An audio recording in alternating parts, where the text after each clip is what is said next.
ಎಲ್ಲರಿಗೂ ಸಂಕ್ರಾಂತಿ ಹಬ್ಬದ ಹಾರ್ದಿಕ ಶುಭಾಶಯಗಳು. Hello everyone, welcome back to our channel Chandra Som World. ಇವತ್ತಿನ ವಿಡಿಯೋದಲ್ಲಿ ಸಂಕ್ರಾಂತಿ ಹಬ್ಬದ ದಿನದ ವ್ಲಾಗ್ನ ಶೇರ್ ಮಾಡ್ತಾ ಇದ್ದೀನಿ.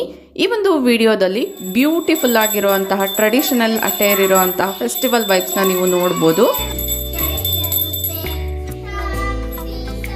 ಆದಷ್ಟು ವಿಡಿಯೋನ ಎಲ್ಲೂ ಸ್ಕಿಪ್ ಮಾಡಿದಿರಾ ಕೊನೆವರೆಗೂ ನೋಡ್ತಾ ಹೋಗಿ. ಹಬ್ಬದ ದಿನಗಳಲ್ಲಿ ಹೋಮ್ ಮೇಕಿಂಗ್ ಯಾವ ರೀತಿ ಇರುತ್ತೆ, ಅದಕ್ಕೆ ಸಂಬಂಧಪಟ್ಟಿರುವಂಥ ಪ್ರೀ ಪ್ಲಾನ್ ಟಿಪ್ಸ್ ಆ್ಯಂಡ್ ಟ್ರಿಕ್ಸ್ನ ಒನ್ ಬೈ ಒನ್ ಶೇರ್ ಮಾಡ್ತಾ ಹೋಗ್ತೀನಿ.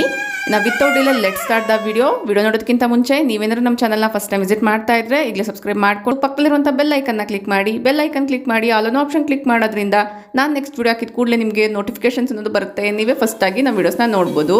Without delay let start the content.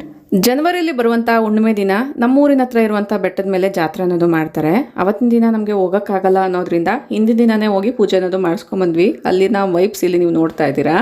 Sankranti ಅಂದ್ರೇ ಹಸುಗಳ ಹಬ್ಬ ಅಂತ ಹೆಸರಾಗಿರುವಂಥ ಈ ಒಂದು ಹಬ್ಬಕ್ಕೆ ನಾವಿರುವಂಥ ಏರಿಯಾದಲ್ಲೂ ಕೂಡ ಹಸುಗಳನ್ನೆಲ್ಲ ಕೂಡ ಕರೆಸ್ತಿರ್ತಾರೆ. ಅವತ್ತಿನ ದಿನ ವೈಬ್ಸ್ ಇಲ್ಲಿ ಏನು ನೋಡ್ತಿದ್ದೀರಾ.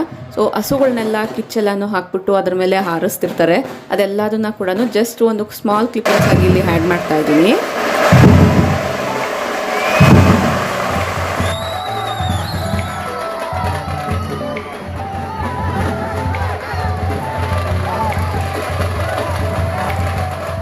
ಈ ಒಂದು ಹಬ್ಬಕ್ಕೆ ಪ್ರತ್ಯೇಕವಾಗಿ ಎಳ್ಳು ಬೆಲ್ಲ ಅನ್ನೋದು ಡೆಫಿನೆಟ್ಲಿ ಎಲ್ಲರೂ ಮಾಡ್ತಾನೆ ಇರ್ತಾರಲ್ವಾ. ಸೊ ಮನೆಯಲ್ಲೇ ಎಲ್ಲ ತಯಾರಿ ಅನ್ನೋದು ಮಾಡ್ಕೊಳ್ತಾ ಇದ್ದೀನಿ. ಫಸ್ಟು ನಾನು ಕಡಲೆ ಬೀಜನ ಉರಿಯೋದಕ್ಕೋಸ್ಕರ ಮೈಕ್ರೋವೇವಲ್ಲಿ ಟೈಮರ್ನ ಸೆಟ್ ಮಾಡ್ಕೊಳ್ತಾ ಇದ್ದೀನಿ.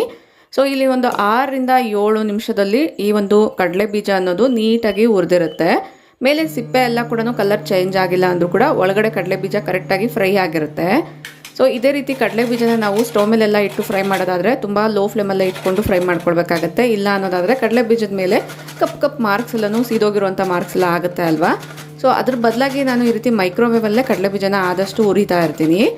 ಕಡಲೆ ಬೀಜ ಉರಿಯೋಷ್ಟರಲ್ಲಿ ಒಂದು ಕಡೆ ನಾನು ಒಣಗಿರುವಂತಹ ಈ ಒಂದು ಗಿಟ್ಕು ಕೂಡ ತೊಗೊಂಡು ಮೇಲೆ ಇರುವಂಥ ಸಿಪ್ಪೆನ ತೆಗಿತಾ ಇದ್ದೀನಿ. ಈ ಒಂದು ಬ್ರೌನ್ ಕಲರ್ ಸಿಪ್ಪೆನ ನಾನು ಮತ್ತು ಚಟ್ನಿ ಪೌಡ್ರ್ಗಳಲ್ಲಿ ಅಥವಾ ಕೆಲವೊಂದು ರೆಸಿಪೀಸಲ್ಲೂ ಕೂಡ ಯೂಸ್ ಮಾಡ್ಕೊಳ್ತೀನಿ.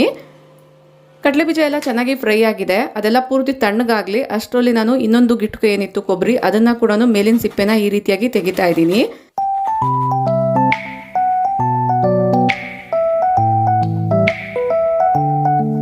ಈಗ ಕೊಬ್ಬರಿ ಎಷ್ಟು ಸೈಜಲ್ಲಿ ಬೇಕೋ ನೋಡಿಕೊಂಡು ಸಣ್ಣದಾಗಿ ಕಟ್ ಮಾಡ್ಕೊಳ್ತಾ ಇದ್ದೀನಿ. ಈ ಸಿಪ್ಪೆ ಎಲ್ಲನೂ ಏನಿದೆ ತುರಿದಿಟ್ಕೊಂಡಿರೋವಂಥದ್ದು ಅದನ್ನು ನಾವು ಬೇರೆ ರೆಸಿಪಿಗಳಲ್ಲಿ ಅಥವಾ ಚಟ್ನಿ ಪೌಡರ್ ಎಲ್ಲ ಮಾಡೋಕ್ಕೆ ಉಪಯೋಗಿಸ್ಕೊಳ್ಬೋದು. ನಾನು ಇಷ್ಟು ಸಣ್ಣದಾಗಿ ಕಟ್ ಮಾಡ್ಕೊಂಡಿದ್ದೀನಿ. ಇನ್ನೊಂದು ಗಿಟ್ಕುನ ಕೂಡ ಅದೇ ಥರ ಕಟ್ ಮಾಡ್ಕೊಂಡಿದ್ದೀನಿ.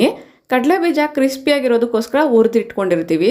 ಅದೇ ಥರ ಕೊಬ್ಬರಿ ಕೂಡ ಕ್ರಿಸ್ಪಿಯಾಗಿರಬೇಕು ಅನ್ನೋದಾದರೆ ನಾನು ಮೈಕ್ರೋವೇವಲ್ಲೇ ಅದನ್ನು ಕೂಡ ಫ್ರೈ ಮಾಡ್ಕೊಳ್ತಾ ಇದ್ದೀನಿ. ಇಲ್ಲ ಅನ್ನೋದಾದರೆ ಒಂದು 2 ದಿನ ಬಿಸಿಲಿಗೆ ಚೆನ್ನಾಗಿ ಇಟ್ಟರೆ ಮೇಲೆ ಕ್ರಿಸ್ಪಿಯಾಗಿ ಒಳಗಡೆ ಕೂಡ ತುಂಬ ಚೆನ್ನಾಗಿರುತ್ತೆ ಟೇಸ್ಟ್ ತಿನ್ನಬೇಕಾದ್ರೆ. ಸೊ ಬಿಸಿಲಿಲ್ಲದೆ ಇರೋ ಕಾರಣ ನಾನು ಮೈಕ್ರೋವೇವಲ್ಲಿ ಕೊಬ್ಬರಿ ಕೂಡ ಹುರ್ಕೊಳ್ತಾ ಇದ್ದೀನಿ. ಬೇಕಿಂಗ್ ಅನ್ನೋ ಒಂದು ಆಪ್ಷನ್ನ ಸೆಲೆಕ್ಟ್ ಮಾಡ್ಕೊಳ್ಳೋದಾದರೆ ಪರ್ಫೆಕ್ಟಾಗಿ ಈ ಒಂದು ಕೊಬ್ಬರಿ ಅನ್ನೋದು ಫ್ರೈ ಆಗಿರುತ್ತೆ. ನೀವು ಮಧ್ಯದಲ್ಲಿ ಚೆಕ್ ಮಾಡ್ಕೊಳ್ಬೇಕಾಗತ್ತೆ ಟೈಮಿಂಗ್ಸ್ ಏನಾದರೂ ಜಾಸ್ತಿ ಸೆಟ್ ಆಗಿದ್ರೆ.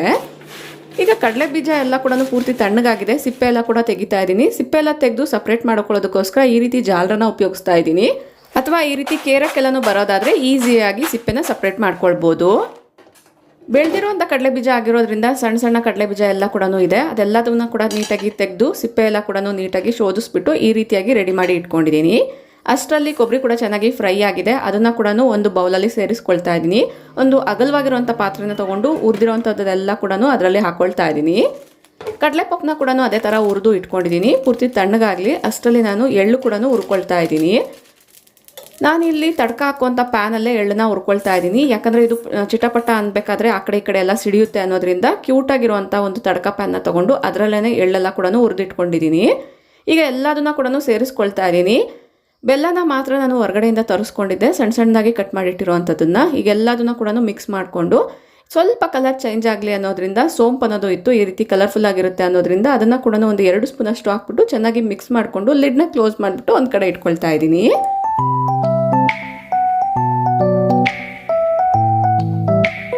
ಈ ರೀತಿ ಹಬ್ಬದ ಹಿಂದಿನ ದಿನನೇ ಎಲ್ಲ ತಯಾರಿ ಮಾಡಿ ಇಟ್ಕೊಳ್ಳೋದಾದರೆ ನೆಕ್ಸ್ಟ್ ನಾವು ಹಬ್ಬದ ದಿನ ಸ್ಟ್ರೆಸ್ ಫೀಲ್ ಆಗ್ದಿರ ಪೀಸ್ಫುಲ್ಲಾಗಿ ಪೂಜೆ ಅನ್ನೋದು ಮಾಡ್ಕೊಳ್ಬೋದು ಅನ್ನೋದ್ರಿಂದ ಈ ರೀತಿ ತಯಾರಿ ಮಾಡ್ಕೊಳ್ತಾ ಇದ್ದೀನಿ. ಈ ಒಂದು ಹಬ್ಬಕ್ಕೆ ಪ್ರತ್ಯೇಕವಾಗಿ ಅವರೆಕಾಯಿನ ನಾವು ಉಪಯೋಗಿಸ್ತೀವಿ. ಸಾಂಬಾರ್ಗಿರ್ಬೋದು ಮತ್ತು ಬೇಯಿಸೋಕ್ಕೆಲ್ಲ ಕೂಡ ಅವರೆಕಾಯಿ ಕಡಲೆಕಾಯಿನೆಲ್ಲ ಕೂಡ ಉಪಯೋಗಿಸ್ತೀವಿ. ಇನ್ನು ನೆಕ್ಸ್ಟ್ ಡೇ ಪೂಜೆಗೆ ಬೇಕಾಗಿರುವಂಥ ಪೂಜಾ ಪಾತ್ರೆಗಳನ್ನೆಲ್ಲ ಕೂಡ ನೀಟಾಗಿ ಈ ರೀತಿ ವಾಶ್ ಮಾಡಿ ಕ್ಲೀನ್ ಮಾಡಿ ಅಂದರೆ ಬಟ್ಟೆಯಿಂದ ಒರೆಸಿ ಇಟ್ಕೊಂಡಿದ್ದೀನಿ. ಹಬ್ಬದ ದಿನ ಇಟ್ಕಿನ ಬೇಳೆ ಸಾಂಬಾರು ಮಾಡೋದಕ್ಕೋಸ್ಕರ ಆಗಲೇ ತೋರಿಸಿರೋಂಥ ಅವರೆಕಾಯಿನ ಸುಳಿದ್ಬಿಟ್ಟು ಈ ರೀತಿ ಇಟ್ಕಿನ ಬೇಳೆನ ರೆಡಿ ಮಾಡಿ ಇಟ್ಕೊಂಡಿದ್ದೀನಿ. ಇದನ್ನು ಕೂಡ ನಾನು ಸಪ್ರೇಟ್ ಮಾಡಿ ಇಟ್ಕೊಳ್ತೀನಿ, ಅಂದರೆ green colour separate, yellow colour ಸಪ್ರೇಟಾಗಿ. ಸಾಂಬಾರಿಗೆ ಗ್ರೀನ್ ಕಲರ್ ಇದ್ದರೆ ಚೆನ್ನಾಗಿರುತ್ತೆ. ಜಾಸ್ತಿ ಯೆಲ್ಲೋ ಕಲರ್ ಇರುವಂತಹ ಇಟ್ಕಿನ ಬೇಳೆ ಇತ್ತು ಅಂದರೆ ಟೇಸ್ಟ್ ಅಷ್ಟು ಚೆನ್ನಾಗಿ ಬರಲ್ಲ. ಅದಕ್ಕೋಸ್ಕರ ಇದನ್ನು ಒಣ ಬೇಳೆ ಮಾಡ್ಕೊಳ್ಳೋಣ ಅನ್ನೋದ್ರಿಂದ ಸಪ್ರೇಟ್ ಮಾಡಿ ಈ ರೀತಿಯಾಗಿ ಇಟ್ಕೊಂಡಿದ್ದೀನಿ. ಸಾಂಬಾರಿಗೆ ಬೇಕಾಗಿರೋದನ್ನು ಒಂದು ಬಾಕ್ಸಲ್ಲಿ ಹಾಕಿ ಇಟ್ಟಿದ್ದೀನಿ, ನೆಕ್ಸ್ಟ್ ಡೇ ಆದರೂ ಕೂಡ ಫ್ರೆಶ್ ಆಗಿರುತ್ತೆ ಅನ್ನೋದ್ರಿಂದ. ಈಗ ಹಸಿ ಕಡಲೆಕಾಯಿ ಏನು ತರಿಸ್ಕೊಂಡಿದ್ದೆ ಅದೆಲ್ಲದನ್ನು ಕೂಡ ವಾಶ್ ಮಾಡಿ ಇಟ್ಕೊಳ್ತಾ ಇದ್ದೀನಿ. ನೈಟಲ್ಲಿ ಊಟ ಎಲ್ಲ ಆದಮೇಲೆ ಇದನ್ನೆಲ್ಲ ಕೂಡ ಕ್ಲೀನ್ ಮಾಡಿ ಇಟ್ಕೊಳ್ಳೋದಾದರೆ ಸಿಂಕು ಕೂಡ ನೀಟಾಗಿ ಕ್ಲೀನ್ ಆಗುತ್ತೆ ಅನ್ನೋದ್ರಿಂದ. ನೆಕ್ಸ್ಟ್ ಡೇ ನಾವು ಇದೆಲ್ಲ ಕ್ಲೀನ್ ಮಾಡ್ತೀವಿ ಅನ್ನೋದಾದರೆ ಸಿಂಕಲ್ಲೆಲ್ಲ ಮಣ್ಣು ಆಚೀಚೆ ಎಲ್ಲ ಆಗ್ತಿರುತ್ತೆ. ಅದಕ್ಕೋಸ್ಕರ ಈ ರೀತಿ ನಾನು ಸಿಂಕಲ್ಲಿ ಏನು ನೀರೆಲ್ಲ ಹೋಗೋದಿದೆ ಅದನ್ನು ಲಾಕ್ ಮಾಡಿಕೊಂಡು ಈ ರೀತಿ ನೀರನ್ನ ತುಂಬಿಸ್ಕೊಂಡು ಅದರಲ್ಲಿ ಕಡಲೆಕಾಯಿ ಮತ್ತು ಈ ಒಂದು ಸ್ವೀಟ್ ಪೊಟಾಟೊ ಎಲ್ಲ ಏನಿದೆ ಅದನ್ನು ಹಾಕಿ ಇಟ್ಕೊಳ್ತಾ ಇದ್ದೀನಿ. ಈ ಗೆಣಸನ್ನ ಕೂಡ ನಾವು ಒಂದು 5 ನಿಮಿಷ ನೆನೆಸಿಟ್ಕೊಂಡು ಆಮೇಲೆ ತೊಳೆಯೋದ್ರಿಂದ ಮೇಲಿರುವಂಥ ಮಣ್ಣೆಲ್ಲ ಕೂಡ ನೀಟಾಗಿ ಆಗುತ್ತೆ ಅನ್ನೋದ್ರಿಂದ. ಅವರೆಕಾಯಿ ಕೂಡ ಬೇಯಿಸೋದಕ್ಕೋಸ್ಕರ ನಾನು ಕ್ಲೀನಾಗಿರೋವಂಥದ್ದನ್ನು ಸೆಲೆಕ್ಟ್ ಮಾಡಿ, ಅಂದರೆ ಹುಳ ಎಲ್ಲನೂ ಏನು ಆಗದೇ ಇರೋವಂಥದ್ದನ್ನು ನೋಡಿ ಸೆಲೆಕ್ಟ್ ಮಾಡಿ ಸ್ವಲ್ಪ ಉಪ್ಪನ್ನ ಹಾಕಿಬಿಟ್ಟು ನೆನೆಸಿಟ್ಕೊಂಡಿದ್ದೀನಿ. ಇದೆಲ್ಲ ಕೂಡ ನೆಂದು ಚೆನ್ನಾಗಿ ವಾಶ್ ಮಾಡಿಕೊಂಡು ಸೈಡ್ಗೆ ಇಟ್ಕೊಂಡಿದ್ದೀನಿ. ಅಡುಗೆ ಮನೆ ಎಲ್ಲ ಕೂಡ ಕ್ಲೀನ್ ಆದಮೇಲೆ ಈ ರೀತಿ ಮಾಡ್ತಾ ಇರೋದ್ರಿಂದ ನಾವು ಕೂಲಾಗಿ ಎಲ್ಲದನ್ನು ಕೂಡ ಮಾಡ್ಕೊಳ್ಬೋದು. ಈಗ ಅವರೆಕಾಯಿ ಎಲ್ಲ ಕೂಡ ತೊಳೆದಿದ್ದಾಯಿತು. ಕಡಲೆಕಾಯಿ ಕೂಡ ತೊಳಿಬೇಕು. ಕಡಲೆಕಾಯಲ್ಲಿ ಮಣ್ಣೆಲ್ಲ ಜಾಸ್ತಿ ಇರುತ್ತೆ. ಇನ್ನು ಒಂದು 5-10 ನಿಮಿಷ ನೆನೀಲಿ ಅನ್ನೋದ್ರಿಂದ ಸೈಡ್ಗೆ ಇಟ್ಬಿಟ್ಟು ಈಗ ಮಕ್ಕಳಿಗೆ ಮೆಹಂದಿ ಹಾಕೋಣ ಅನ್ನೋದ್ರಿಂದ ಕೋನ್ನ ತರಿಸಿದ್ದೆ. ನಾವೆಲ್ಲ ಚಿಕ್ಕವ್ರು ಇರಬೇಕಾದ್ರೆ ನಮ್ಮ ಪೇರೆಂಟ್ಸ್ ಎಲ್ಲ ಏನಿದ್ರು ಮೆಹಂದಿ ಸೊಪ್ಪನ್ನ ಕಿತ್ಕೊಂಡು ಬಂದು ಮಿಕ್ಸಿಗೆಲ್ಲನೂ ಹಾಕಿ ಕೈಗೆಲ್ಲನೂ ಹಚ್ತಿದ್ರು. ನಮ್ಮೆಲ್ಲರಿಗೂ ಹಚ್ಚಿದ್ರು, ಅವ್ರು ಮಾತ್ರ ಹಚ್ಕೊಳ್ಳೋಕ್ಕೆ ಟೈಮ್ ಸಾಕಾಗ್ತಿರ್ಲಿಲ್ಲ. ಸೊ ಯಾಕೆ ಇವ್ರು ಹಚ್ಕೊಳ್ಳೋದೇ ಇಲ್ಲ ಅಂತ ನಾನು ಫೀಲ್ ಆಗ್ತಿದ್ವಿ. ಬಟ್ ಯಾಕೆ ಅಂತ ಈಗ ಉತ್ತರ ಬಂದಿದೆ. ಈ ರೀತಿ ಪುಟ್ಟದಾಗಿರುವಂಥ ಕೈಗಳಿಗೆ ಹಾಕಬೇಕಾದ್ರೆ ಮಕ್ಕಳು ನಮ್ಗೆ ಅಲ್ಲಿ ನವೆ ಆಗ್ತಿದೆ ಇಲ್ಲಿ ನವೆ ಆಗ್ತಿದೆ ಅಂತ ಸರಿಯಾಗಿ ಕೈ ಸ್ಟ್ರೈಟೇ ಮಾಡಲ್ಲ ಅಲ್ವಾ. ಸ್ವಲ್ಪ ಹಾಕೋಕ್ಕೆ ಟೈಮ್ ಟೇಕಿಂಗ್ ಅಂತಲೂ ಹೇಳ್ಬೋದು. ಒಬ್ಬರಿಗೆ ಈ ರೀತಿ ಮೆಹಂದಿ ಎಲ್ಲ ಹಾಕಿದಾದ್ಮೇಲೆ ಈ ಕಡಲೆಕಾಯಿನೆಲ್ಲ ಕೂಡ ನೀಟಾಗಿ ತೊಳೆದ್ಬಿಟ್ಟು ಈ ರೀತಿ ಒಂದು ತೂತಿರುವಂಥ ಬಟ್ಲಲ್ಲಿ ಹಾಕಿದ್ದೀನಿ. ಎಕ್ಸ್ಟ್ರಾ ನೀರೆಲ್ಲ ಏನಿರುತ್ತೆ ಅದೆಲ್ಲ ಕೂಡ ಸ್ಕ್ವೀಸ್ ಔಟ್ ಆಗಲಿ ಅನ್ನೋದ್ರಿಂದ. ನೆಕ್ಸ್ಟ್ ಡೇಗೆ ಡೈರೆಕ್ಟಾಗಿ ತೆಗೆದು ಯೂಸ್ ಮಾಡ್ಕೊಳ್ಬೋದು ಅನ್ನೋದ್ರಿಂದ ಕಡಲೆಕಾಯಿ ಗೆಣಸು ಎಲ್ಲ ಕೂಡ ತೊಳೆದ್ಬಿಟ್ಟು ಈ ರೀತಿ ಇಟ್ಕೊಂಡಿದ್ದೀನಿ.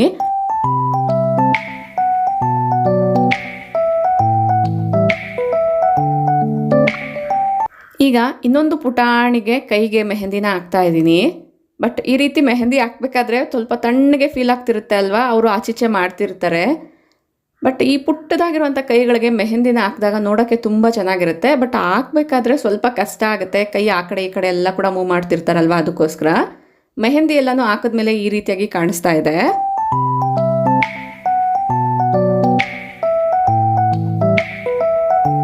ನನ್ನ ಮಕ್ಳಿಗಂತೂ ಮೆಹಂದಿನ ಹಾಕಿದ್ರೆ ತುಂಬ ಖುಷಿಯಾಗಿ ಫೀಲ್ ಆಗ್ತಿರ್ತಾರೆ. ಅವರ ಒಂದು ಆ ಎಕ್ಸೈಟ್ಮೆಂಟ್ ಅನ್ನೋದು ನೀವು ಇಲ್ಲಿ ನೋಡ್ತಾ ಇರ್ಬೋದು. ಇದು ನೆಕ್ಸ್ಟ್ ಡೇ ಮಾರ್ನಿಂಗ್, ಅಂದರೆ ಹಬ್ಬದ ದಿನ.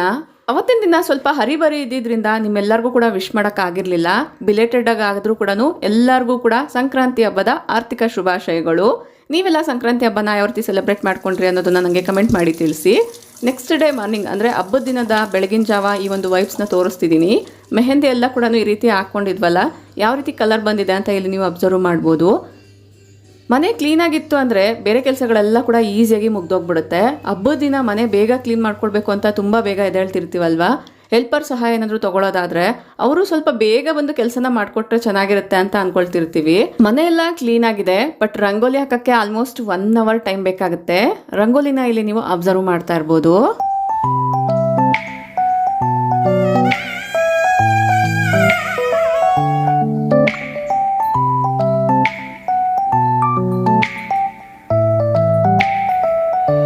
ಹಳ್ಳಿಗಳಲ್ಲಾದರೆ ಹಬ್ಬದ ವೈಬ್ಸೇ ಬೇರೆ ರೀತಿ ಇರುತ್ತೆ, ಸಿಟಿಗಳಲ್ಲೇ ಬೇರೆ ಇರುತ್ತೆ. ಬಟ್ ನಮ್ಮನೆ ಹತ್ರ ಹಸು ಬಂದಾಗ ಒಂದು ರೀತಿ ಹಬ್ಬದ ಕಳೆ ಇನ್ನೂ ಜಾಸ್ತಿ ಆಯಿತು ಅಂತಲೇ ಹೇಳ್ಬೋದು.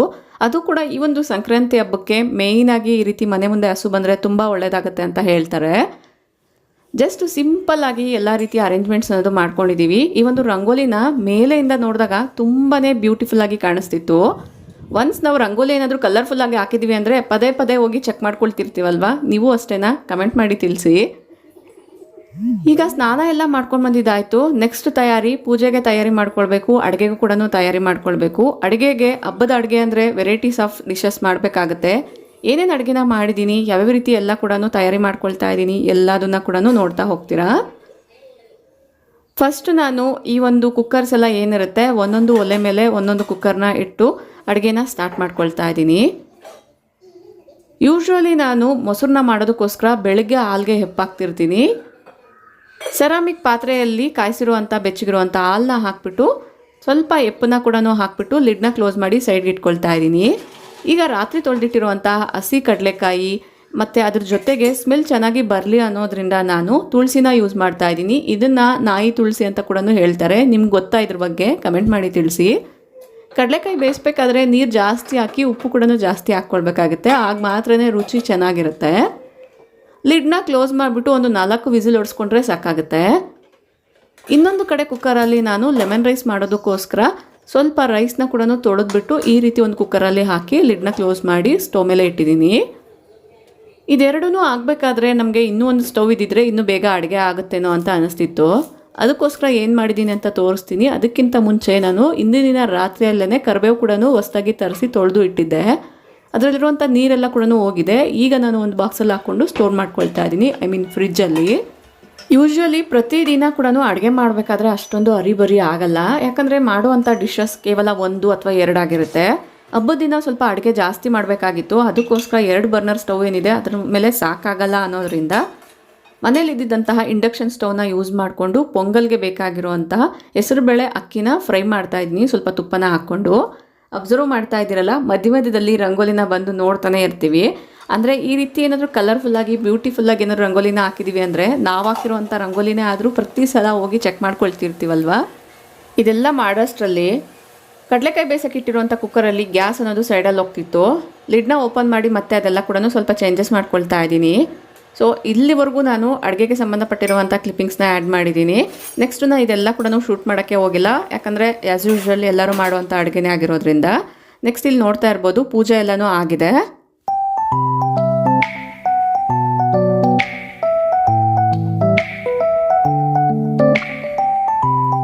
ಹಬ್ಬದ ದಿನ ನಮ್ಮನೆಯ ಅಡುಗೆ ಏನೇನು ಮಾಡಿದ್ದೀನಿ ಅಂತ ತೋರಿಸ್ತೀನಿ ಬನ್ನಿ. ನೋಡ್ತಾ ಇರ್ಬೋದು ಇಲ್ಲಿ ಫಸ್ಟಿಗೆ ನಾನು ಗೆಣಸನ್ನ ಬೇಯಿಸಿಟ್ಕೊಂಡಿದ್ದೀನಿ. ಅದರ ಪಕ್ಕದಲ್ಲೇ ಕಡಲೆಕಾಯಿ ಅವರೆಕಾಯಿನ ಬೇಯಿಸ್ಕೊಂಡಿದ್ದೀನಿ. ಇದು ಬಂದು ಲೆಮನ್ ರೈಸ್, ಇದರ ಕೆಳಗಡೆ ಇರುವಂಥದ್ದು ವೈಟ್ ರೈಸು. ಇದು ಬಂದು ಸ್ವೀಟ್ ಪೊಂಗಲ್ ಮತ್ತು ಇಟ್ಕಿನ ಬೇಳೆ ಸಾಂಬಾರು. ಇಷ್ಟು ನಮ್ಮನೆಯ ಹಬ್ಬದ ಊಟ ಆಗಿತ್ತು. ನಿಮ್ಮ ಮನೆಯಲ್ಲಿ ಹಬ್ಬಕ್ಕೆ ಏನು ಸ್ಪೆಷಲ್ ಮಾಡಿದ್ರಿ ಕಮೆಂಟ್ ಮಾಡಿ ತಿಳಿಸಿ.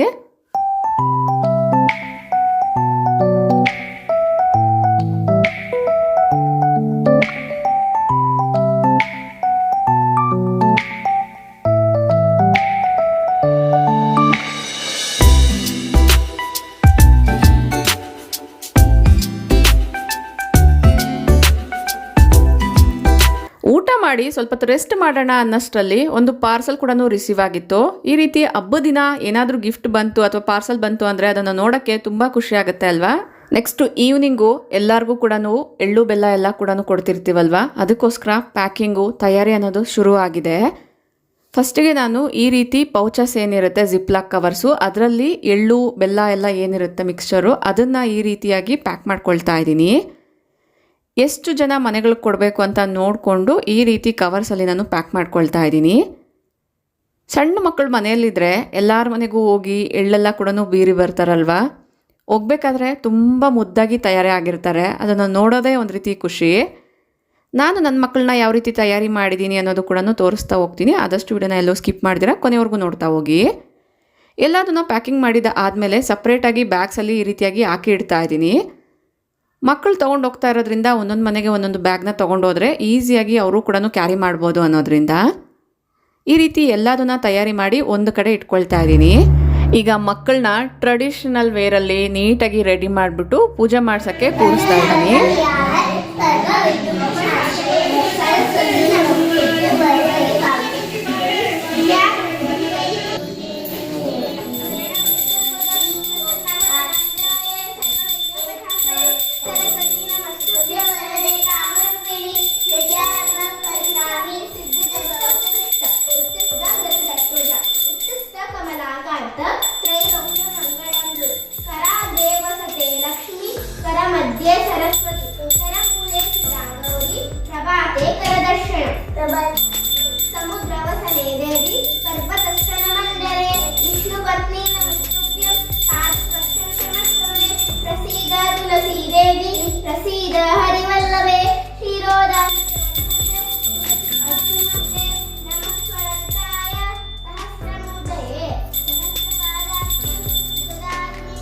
ಹಬ್ಬ ಯಾವುದಾದ್ರೂ ಕೂಡ ಮಕ್ಕಳನ್ನ ಈ ರೀತಿ ಟ್ರೆಡಿಷ್ನಲ್ ವೇರಲ್ಲಿ ನೋಡಿದಾಗನೇ ಆ ಒಂದು ಹಬ್ಬದ ಕಳೆ ಅನ್ನೋದು ಜಾಸ್ತಿ ಆಗುತ್ತೆ ಅಲ್ವಾ.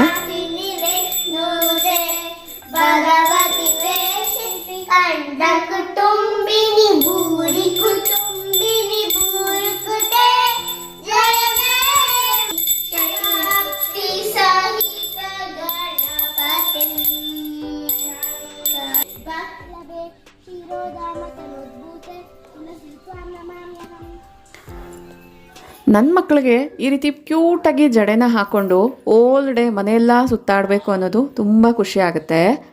ಅವತ್ತಿನ ದಿನ ಅಂತೂ ನೀಟಾಗಿ ರೆಡಿ ಮಾಡಿಸ್ಕೊಳ್ತಾರೆ. ಅದೇ ನಾವು ನಾರ್ಮಲಾಗಿ ವೆಸ್ಟರ್ನ್ ವೇರ್ ಡ್ರೆಸ್ಸಸ್ನ ಹಾಕಿ ರೆಡಿ ಮಾಡಿಸ್ತೀವಿ ಅನ್ನೋದಾದರೆ ಇಷ್ಟೊಂದು ಖುಷಿ ಇರಲ್ಲ.